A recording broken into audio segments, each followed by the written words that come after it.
America's Unhinged nuclear testing, Operation Plumbob. Really excited to get into this and see what this is about. I appreciate if you guys can hit that subscribe button. Let's straight into see what we got. Finally got around to doing that video on that time America launched a manhole cover in outer space with a nuclear bomb, and it turns out that's actually the lesser of two interesting parts of this story, because America also dropped a nuclear bomb on top of 6 people to prove that nukes were safe. Oh, this is gonna be crazy. About Operation Plumbob, the professional way to explain it would be to say that it is a bunch of nuclear testing that was carried out by the United States government in the late 1950s in the deserts of Nevada. However, in reality, it is more akin to the United States government dicking off with nuclear warheads in the desert, like they're a bunch of rednecks on 4th of July with fireworks. We'll shoot fireballs at him. True story. This is what it was like. First, a word from our sponsor. Oh, Nicholas. Yeah. Is this my Father's Day present? What's the sponsor? I do have a surprise for you. What's that? Our credit cards are maxed out. I'm gonna need you to fix it. I'd like to go shopping. What's the sponsor? This video is brought to you by Henson's Shaving. Okay, here's the deal. Henson's is a family-owned machine shop that makes... All right, Operation Plumbob takes place in 1957. There was a total of 29 nuclear explosions, and they were testing all kinds of different stuff. Okay. They had biomedical testing going on with pigs, seeing how radiation affected them and at what distance. Right. Then they were covering the pigs with blankets, seeing what materials blocked the radiation, what materials didn't. They also conducted experiments on 18,000 U.S. service members, basically having them dig a trench off in the distance and hide in it while they detonated a nuclear warhead to see how they held up. And then they had different buildings and structures built out of different materials, trying to see which building materials blocked radiation the best and which ones blocked them the worst. Now, yo, imagine being in the military then, bro. Alright, we're gonna do some military testing. We're gonna test a nuclear bomb. I want you to dig a trench near it and see if you die. Bro, what? When this started, all the bombs that were being detonated off the top of a tower or from a high altitude weather balloon. They were just detonating nuclear warheads into the open atmosphere. What could possibly go wrong, right? And the important context here is that it's 1957. The world became aware of nuclear weapons 12 years prior at the end of World War II, and a couple years after that, the USSR had their own nuclear weapons. We are well off into the Cold War, and nuclear hysteria is at an all-time high. So by this point in time, the American general public doesn't just understand that nuclear weapons make a really big boom, they also, to some degree, also understand radiation and nuclear fallout. So everybody kind of understands what's going on at this point. I mean, they've even got cartoon turtles teaching kids what to do in case a nuclear bomb gets dropped near them. Yeah, great. Let me just hide under my shell, dude. So naturally, when everybody finds out the government is strapping nukes to balloons and blowing them up in the desert, there's quite a bit of concern, you know, like, hey, maybe that's a bad idea. And then everybody finds out this is actually how the government's planning on protecting them from a nuclear strike from the Soviet Union, by taking one of our nukes and blowing up the Soviet nuke in the sky right above everybody's heads. Ladies and gentlemen, the Genie air-to-air missile. Okay, you gotta remember, this is the 1950s. There's no intercontinental ballistic missile that can reach from the Soviet Union into America yet. Right, so this means that the only nuclear strike risk really comes from Soviet bombers flying into America and dropping their bombs. So we gotta be ready to shoot down these planes, right? Obviously. But nukes! Again, it's the 1950s. There's no sophisticated anti-air systems yet, okay? There's not really any air-to-air missiles that our fighter jets can shoot accurately. So, the going theory was that we're gonna use this nuclear fucking missile and shoot it at an entire formation of Soviet planes and blow all of them up at once. Genius! Okay, and on a rudimentary level, this makes complete sense, right? If you So you just see a load of planes in the sky, and you're just like, yeah, let's nuke the sky. can't be accurate, you increase the margin of error. If you're not good with shooting a pistol, maybe grab a shotgun, it's easier to hit your target. However, what they've went and done with the Genie missile might be a little bit of overkill, because what they've essentially said is, well, I'm not very accurate with air-to-air missiles for shooting down planes, so instead I've opted to create a spawn point for the fucking sun. So naturally, now everybody's absolutely terrified, and the government's like, guys, calm down. It's gonna be completely fine. There's no, you know what? I'll just prove it to you. Give me 5 volunteers and a camera guy, but don't tell him what he's doing. On July 19th, 1957, the United States government detonated a Genie air-to-air nuclear missile with a 1.5 kiloton warhead directly above the heads of 5 U.S. service members that volunteered to be there, and a camera guy that was not informed of what he was doing until a couple hours before. I'm out. What? You cannot pull out of this. I'm pulling out. You're way too deep to pull out. Wait. There was actual people flying them, right? Oh, don't tell me they died for that. Pulling out. No, we are not. You're leaving it in. I've been pulling out for years, son. And in your head, you're probably picturing like 5 dudes in hazmat suits with a welding mask on. No, Right. it's literally 5 bros in their military uniforms standing in the middle of the desert with no glasses, making direct eye contact with a nuclear explosion while one of them is holding a sign that says Ground Zero, Population 5, because that shit's funny. We felt a heat pulse. A Wait, very wait, wait. Who's flying the planes? Hey, who's flying them, bro? bright light. A fireball. It is red. The sky looks black about it. It is boiling above us there. It is rapidly losing its color. There is the ground wave. It is over, folks. It is tremendous. Directly above our heads. It went. It went. Okay, now let's just take a minute and appreciate the fact that you've probably just witnessed the most testicular fortitude ever captured on camera. Secondly, let's also admire the fact that the sign that says Ground Zero Population 5 is not only funny at face value, but it's hilarious that they only counted the 5 of them in the camera and not the cameraman himself, because even back in 1957, they knew that the cameraman never dies. I'm actually like Frodo Baggins. And out of respect for them being, to the best of my knowledge, the only 6 people that have ever volunteered to have a nuclear warhead dropped directly above their foreheads, That's I'm going to go ahead crazy. and read their names off. The cameraman's name is George Yoshitake, and the 5 service members are as follows: Colonel Sidney Bruce, Lieutenant Colonel Frank Ball, Major John Hughes, Major Norman Bodinger, and Don Luttrell. Wait. These 5 guys are like high-ranking officers, right? I could be wrong, but I'm pretty sure like Major, Colonel, Lieutenant are high rankers. Oh, mad. What if it went wrong? Yo. Apparently the cameraman, Mr. Yoshitake, had filmed a bunch of other nuclear tests in the past, and he thought that this was going to be no different than all the other ones, you know, where he's miles and miles away just filming a mushroom But it cloud, was and he didn't know that they were going to be dropping the bomb directly above him until like a couple hours beforehand, and he was already there. After arriving to the test site, he was briefed on what was going to go down, and according to him, he was pretty much completely unfazed. He did not care at all, and he was 100% game to partake in this experiment, which I think we can all agree is gangster as fuck. This is what I picture. What did you picture? I walk in there like a fucking gangster. And then he goes on to live a normal life until he passed away in 2013 at the age of 84. Wow. And the other 5 service members that were also involved in this experiment all lived full, happy lives. As far as I could tell, the youngest any of them passed away was 71, and the rest of them all lived into their 70s. And while it's great that they were all okay, the PR stunt itself wasn't really that effective because the general public wasn't swayed very much by it. They still wanted them to stop blowing up nuclear bombs all the time. So finally, the US government's like, fine, we'll stop blowing up so many bombs in the desert. And the American people are like, and above the desert in the atmosphere. Okay, fine. And above the desert in the atmosphere. And in the ocean.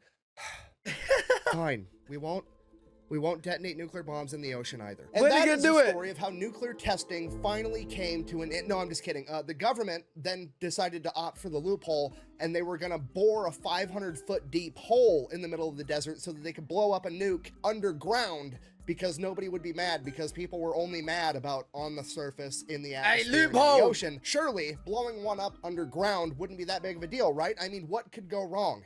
Delete me! What are you doing? I already did the ad. Delete me is gonna do every episode from now on. Really? Yeah. Wait, how much are they paying? Don't worry about it. Yo, the Anyways, guns in the back it's there, pretty bro. straightforward. I mean, I'm not an overly smart guy or an explosions expert or anything, but I mean, off the top of my head, I've got some concerns. Primarily, I've seen the cinematic masterpiece Armageddon, where Bruce Willis convinced me that a bunch of dudes that work on an oil rig are easier to train to be astronauts than teaching astronauts how to drill a fucking hole. I mean, that was the entire premise of the movie. Drill a hole, stick a nuke down it, blow the planet you're on in half. I understand 500 feet probably isn't deep enough for that to be realistic, but Hey, really good movie, by the way. If you haven't seen that, you need to watch it. still, nothing good can come of this. You're gonna like piss off King Kong or unleash that Balrog thing that killed Gandalf in Lord of the Rings. Something bad is gonna happen. Now, luckily, they're not planning on detonating a nuclear warhead in this hole. They're just planning on blowing one up. Okay. What I mean by that is the premise of this experiment was basically, remember, we're worried about the USSR bringing bombers, planes, and dropping a nuclear bomb on America. And we're planning on shooting those USSR bombers down. Essentially, we're gonna blow blow up those planes Right. that have a nuclear weapon on board. They want to know what happens when you blow up a nuclear weapon with a conventional type bomb or missile. Right? Okay. So they're going to stick a nuclear warhead in the hole with another bomb, and they're going to blow up the conventional bomb and see if that blows up the nuclear bomb as well, because we need to know that. And the going theory is that the nuke is not going to explode because nuclear bombs have to be set off in a very particular way, and if they don't get set off in that exact way, there's safety measures that are actually supposed to kill the nuke rather than set it off. But Oh, that's I all didn't know theoretical, and that. there's only one real way to actually test it, right? You're going to back up, grab a camera, yell World Star, and see what happens. So that's exactly what they do. July 26, 1957, they had the first underground nuclear test ever, known as Pascal A. Takes them all day to set it up. They got a low... Yo, I'm actually really interested in how the nuke worked now. I'm really interested. Because I thought nukes were just like bombs, bro. Like, on impact, it will blow. You know what I'm saying? Or if you click a button, it will blow, right? I didn't realize there was like more to it. Interesting. I wonder how it works. Lower the device down this hole. They get everything ready. Then on top of the hole, you know, in case the nuclear bomb does go off, they lower a 5-foot thick slab of concrete that weighs thousands and thousands of pounds. And then on top of the hole, they have some kind of lid. I'm not sure what material it was. They didn't say, but sitting on top of the lid, there was a bunch of sensing equipment, because remember, they're not expecting a big explosion. They're expecting a really small explosion. Okay. And they want to get as much data from it as possible. So they have like sensors and cameras aiming down the hole through this lid. And I will now let the head scientist in charge, Bob Brownlee, take the story from here. And I quote, "They finally got it down the hole, by my recollection, about 10 o'clock at night or so. There wasn't much time to go back to Mercury, go to bed, get up the next morning and shoot it. So somebody said, why don't we just shoot it now and then go in? And it was the world's finest Roman candle, because at night it was all visible. Blue fire shot hundreds of feet into the air. Everybody was down in the area, and then they all jumped up, jumped in their cars, and drove like crazy, not even counting who was there and who came out of the area." So the safety equipment didn't work. The nuclear part went off, generating an explosion about 50,000 times bigger than they were anticipating. Apparently, the explosion was so large that seismic equipment from all over the world could sense this explosion. You know, seismic equipment being the shit they use to detect earthquakes. Another scientist that was present described it as, and I quote, "the biggest damn Roman candle you ever saw. It was beautiful. Big blue glow in the sky." And because of this, the United States government comes to the realization, okay, maybe underground nuclear testing isn't that great of it. I'm just fucking with you guys. They redid the exact same experiment like a month later, August 27th, 19... Of course they did, man. Of course they did. They just want to blow shit up. 57. And they didn't really change a whole lot about the experiment. They took the device, they stuck it down the hole, they put thousands of pounds of concrete directly on top of it, and then the only thing they did change was, instead of whatever lid they were using before that they could like put sensors through and shit, they went and tried to control the explosion by getting a 2,000-pound manhole cover, and then they welded it shut over the top of the hole. They then took the best high-speed camera they could find and aimed it at the manhole cover, because if the safety device failed again, whatever happens to the manhole cover was, and I quote, "scientifically interesting," aka they're just doing Mythbusters shit with DOD money. So they detonate the bomb, the safety device fails, the nuclear portion goes off, and in hindsight, what happened is, when you have a nuclear bomb go off with thousands of pounds of concrete directly on top of it, that concrete is instantly vaporized and turned into gas, and then that gas is also instantly superheated, and superheated gas expands a lot, and this is an enclosed environment because they welded the manhole cover shut. If you're not picking up what I'm putting down, the scientists just inadvertently turned the planet into a fucking potato gun and launched this 2,000-pound manhole cover, presumably into outer space.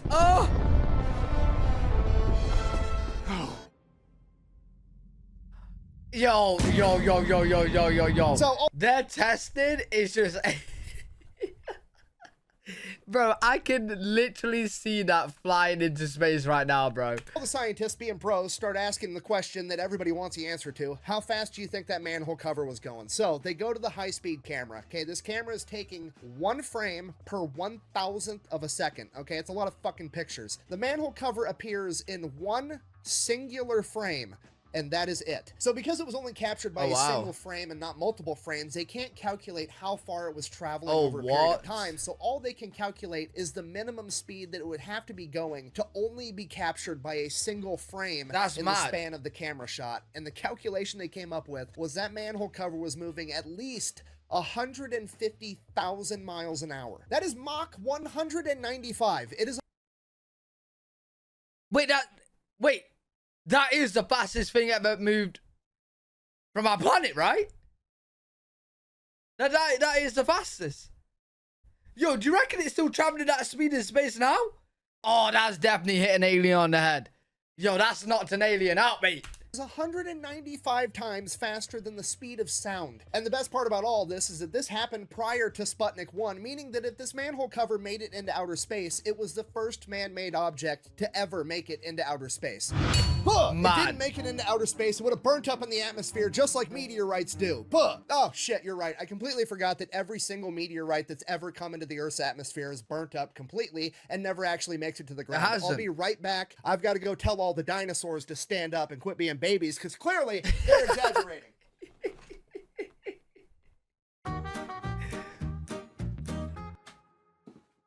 You know, guys, they're dead. This is completely different from a meteorite for multiple reasons. For one, a meteorite's never been made out of 2,000 pounds of refined steel. For two, a meteorite's moving at about 30,000 miles an hour when it collides with the Earth's atmosphere. This thing's moving at 150,000 miles an hour, and space is only 62 miles up, okay? This thing made it to outer space in a second.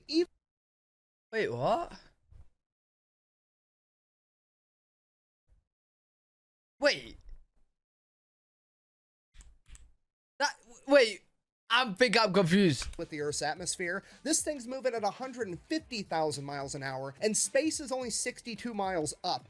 What does he mean 62 miles up? Because I know space from Earth ground is at 62 miles. What does he mean by that? It's not 62 miles and then you're in space. Does he mean from the outer atmosphere to space? Is that what I mean? I don't know. One of you guys let me know. Okay, this thing made it to outer space in a second. Even friction was like, what the fuck was that? Thirdly, the collision with the atmosphere is nothing like a meteorite, right? A meteorite is a rock traveling through the vacuum of outer space with no other forces acting upon it, and it collides with Earth's atmosphere, and then it gets slowed down and it gets burnt up, okay? The manhole cover isn't just moving at 150,000 miles an hour through the atmosphere. It is being propelled by a channeled nuclear explosion with all of the gases, aka the atmosphere behind it, also moving 150,000 miles an hour in the same direction. Yes, science! Yo, I got a really good idea. Cause someone explained in the comments how quick rockets go compared to this nuclear explosion shield thing that flew. Because my idea is, couldn't we get a rocket that's like immune to nuclear explosions and then explode like 20 nuclear bombs behind it and just fling it into space? Isn't that a good idea? Okay, and just to be clear, I'm not saying that I'm correct. I'm simply saying I'm incredibly ill-equipped to answer this question accurately, and no offense, but there's about a 99.999% chance that you are too. So my verdict in regards to this manhole cover is going to be that it's still up in the air. I agree. Horrible dad joke. I'm sorry. Moving on. Now, fast forward, nuclear testing continued both underground, above ground, and in the atmosphere until 1963, when they signed a treaty with the Soviet Union and Great Britain that the only nuclear testing allowed was going to be underground. Now, fast forward again a couple of decades, and people's concerns over atmospheric nuclear bomb detonations turned out to be 100% legitimate because a ton of people ended up having elevated risks of cancer. Both the 18,000 soldiers that were present at Operation Plumbob had highly elevated likelihoods of developing leukemia and thyroid cancer, as well as thousands of civilians that were living in towns near the test sites. I know what you're thinking. How come those people got cancer, but the guys that literally stood underneath a nuclear bomb as it was detonated didn't? Well, the way that nuclear radiation works is that it dissipates pretty quickly over like 2 to 3 days, and then it's completely gone. Which is why, like, all the old videos and protocols telling you what to do in case of a nuclear attack always told you, you know, duck and cover from the initial blast wave and then make your way inside and stay inside for like a week. After that, the radiation is decayed enough that it shouldn't hurt you. So the guys that were exposed to that bomb directly overhead were exposed to it for presumably 10, 15 minutes before they dipped and left, whereas a lot of these soldiers were exposed to repeated nuclear explosions over and over again. That is a good point. Towns, the explosions would go up into the atmosphere and the radiation would be caught in the wind, and it would just carpet these towns with radiation for days over and over and over again. See, that's the thing, man. Like, when you look at history, there was like these mines in Australia. I forgot what it was called, but like it was in the air. And it was killing people, bro. And they didn't realize it until many, many years later. You know what I'm saying? Bro, you don't know what's in the air, man. Or what people could be doing that's messing you up. Course of years, hundreds of nuclear detonations exposing these people to radiation. Now, fast forward like 3 decades to 1990, the United States government, with its infinite charity and outstanding moral compass, finally decides that they're going to pass the Radiation Exposure Compensation Act, where they're going to pay these people that were wrongfully exposed to radiation due to their negligence. If you got cancer and you could prove that it was because of them, they would go ahead and they would give you $75,000 in one lump sum if you were... Yo, how would you be able to prove it, though? A soldier on the ground. Like, you just living in that facility? Go ahead and they would give you $75,000 in one lump sum if you were a soldier on the ground, or if you were an innocent civilian just living your life in a town miles and miles away, they would give you $50,000. There's... Wait, why is it cheaper for... Wait. That don't make sense. Surely the innocent, it has totally nothing, like literally nothing to do with the operation, right? They're just an absolute innocent. Whereas like the soldier on the ground, they kind of know what's going on. Do you know what I'm saying? That seems a bit backwards. There's no other legal course that you could take. You can't sue them for more. You can't reject it. Just, here's what I'm going to give you. Fuck off. Wow, that sounds like a really good deal. How about... Well, both are getting like messed up, to be fair. Like when you think about it, bro. Like, yo, cancer or anything health-wise isn't worth any amount of money. You know what I mean? They'll rather not have it. I give you the finger. Okay, just so we're on the same page with this, the United States government takes your tax money, whether you want them to or not. You don't get an option. They're taking your money. Okay? Right. They then turned that money into radiation that they used to poison Americans with and give them cancer. Then, 30 years after the fact, they decided, you know what? We should make things right by giving the people that survived this long and can actually prove it was our fault, we'll give them like 50 grand. Bear in mind that 50 grand is also money that was tax money that they took. So they took your money, used it to poison you, and then to pay you off, they gave you some of your money back. I'm from the government. Just some of it. I'm here to help. Can you understand how absolutely crazy that is? Imagine if somebody walked up to somebody on the street and was like, hey, give me all the money in your wallet or I'm going to throw you in a cage for years against your will. And you're like, okay, and you give them all the money in your wallet. They turn around, they go buy brass knuckles, come back, and then punch you in the face with the brass knuckles that they just bought with your money. And then they look down at you and they're like, oh, I really hurt you, my bad. And then they get into your pocket, find another $20 bill, pull that $20 bill out of your pocket, and they give it then hand it back to you to pay you off for punching you in the face. Bro, the way you describe that, we're all being messed up, man. What is going on? Never too early to learn that the government is a greedy piglet that suckles on a taxpayer's teat until they have sore, chapped nipples. I gotta end this video. I feel radicalized. In conclusion, this has been the story of 6 crazy bastards that volunteered to have a nuclear bomb that was crazy, directly though. above their head, and that time that America may have accidentally launched a manhole cover into outer space, potentially becoming the first man-made object ever, and that... You know what? I love space, bro. That is really cool to think about. Like, if that's still flying in space now, that is really cool. Time that the U.S. government poisoned tens of thousands of people with radiation, giving them cancer, and basically had no consequences for it whatsoever. Thanks for watching. Best way to support the channel is go buy some merch. Mental. Another great video from him, though. Out. Love that. Government giving people cancer with 0 consequences while trying to tell me I can't drink raw milk. I don't even want to drink raw milk. I'm just mad they think they can tell me I can't. Oh, I love it, man. He makes such good videos, but enjoyed that. Hopefully you guys enjoyed as well. Let me know what you guys think in the comment section. If you guys did enjoy, Make sure to leave a thumbs up, subscribe for more content. I'm live every single day on twitch.tv/L3WG. If you guys want to check me out over there, I'll see you all in the next one. Peace.